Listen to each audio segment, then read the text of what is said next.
If you really want to rank them, I'd go with probably Gabriel Attal first, simply because he had all his figures and facts straight. Though, of course, he has the toughest job in a sense, because what he's selling is, let's carry on, let's do more of the same. So obviously that's a tough sell.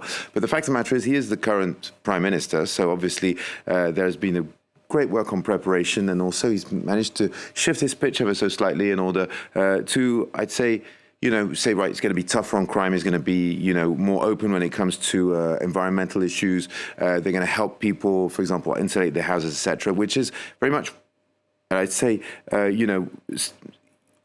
walking on Jordan Bardella's kind of turf there, to some extent, of course, not to all extent. Jordan Bardella, I'd say, would probably be the second, because he made quite a compelling case. Now, he's very good at communications. He's only 28 years old, but it has to be said he's quite efficient when it comes to putting points across.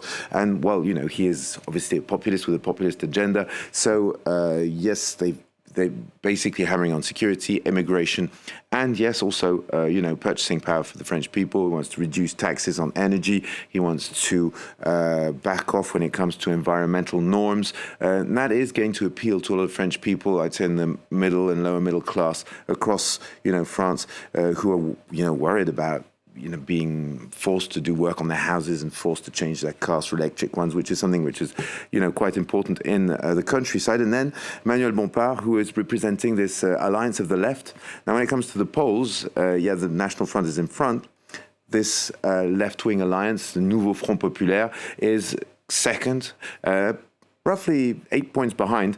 But his job was really to show that what they're presenting is a real program, that they have a real project for France. Because, yes, it is a coalition that's been built in 48 hours to face the situation of people who don't usually agree on many issues. And it was interesting to note during that debate, for example, that all the candidates were asked about what they thought about nuclear energy.